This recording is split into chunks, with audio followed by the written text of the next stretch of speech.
vous remontrez ce soin 8 ans après et qui de cette manière agit sur un facteur bien spécifique de la coagulation, le facteur 10A. Hello tout le monde, j'espère que vous allez bien. On se retrouve aujourd'hui pour une nouvelle vidéo sur ma chaîne YouTube.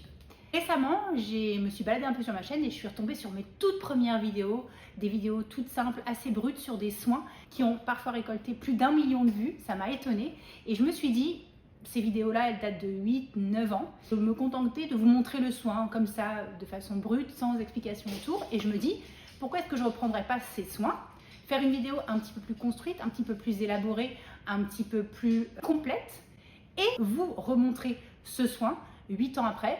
Il y a peut-être des choses qui auront changé, sûrement. La pratique a évolué, tout comme les techniques de soins.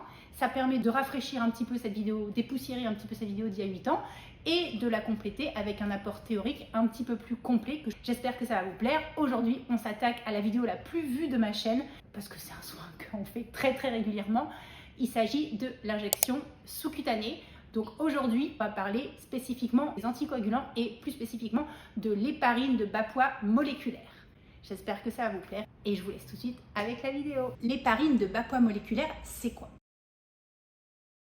C'est un produit qui fait partie de la famille des anticoagulants. C'est une héparine qu'on a fractionnée et qui de cette manière agit sur un facteur bien spécifique de la coagulation, le facteur 10A.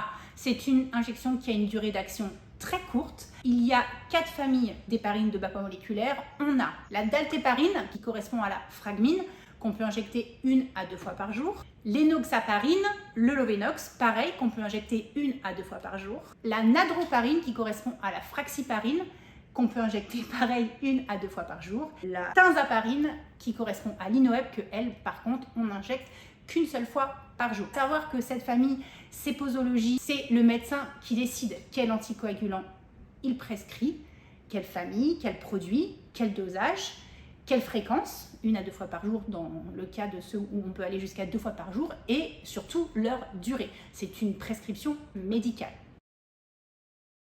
Donc du coup, cette héparine de bas poids moléculaire qui inhibe l'activité du facteur de coagulation 10A va avoir une action de traiter les caillots sanguins ou de prévenir leur formation.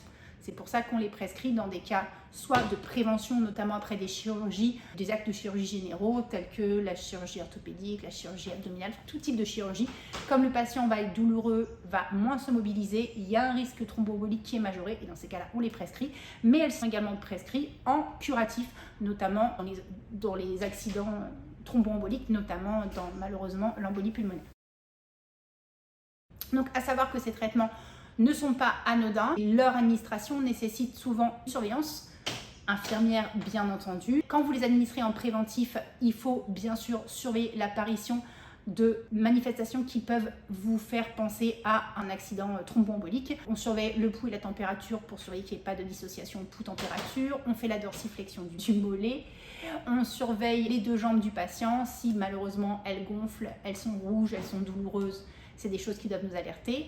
On surveille tout saignement extériorisé parce qu'effectivement, ça va inhiber un facteur de la coagulation, donc le risque de saignement est majoré. Et on fait également, ça c'est sur prescription médicale, une surveillance biologique. Ça c'est le médecin qui décide, mais il est très fréquent lors de ce type de traitement, lorsque ce type de traitement est prescrit, qu'on fasse en parallèle un bilan sanguin de l'urée et de la créate pour avoir une idée de la fonction rénale du patient parce que ces produits sont éliminés par les reins et en cas de forte insuffisance rénale, ils sont contre-indiqués. Donc c'est important d'avoir une idée de la fonction rénale du patient et au cours du traitement, on surveille de façon hebdomadaire, même parfois 2 fois par semaine, les plaquettes. L'héparine peut entraîner une thrombopénie qui peut entraîner des complications à type de saignement très important. Donc 1 à 2 fois par semaine, on surveille la numération des plaquettes avec une prise de sang pour s'assurer qu'il n'y ait pas de souci de ce côté-là. Et voilà, maintenant que vous avez un tableau un petit peu plus complet de ce que c'est qu'une héparine de bas poids moléculaire, on va voir ensemble comment on fait le soin. Je vous laisse avec les images.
Et voilà, j'espère que la vidéo vous a plu. N'hésitez pas à me donner vos avis en commentaire et dites-moi si vous étiez là déjà à l'époque de cette première vidéo sur l'injection sous-cutanée. Comme d'habitude, si ça vous a plu, n'hésitez pas à liker la vidéo, à la partager et à vous abonner si ce n'est pas déjà fait. Je vous dis à la semaine prochaine pour de nouveaux soins. Bye!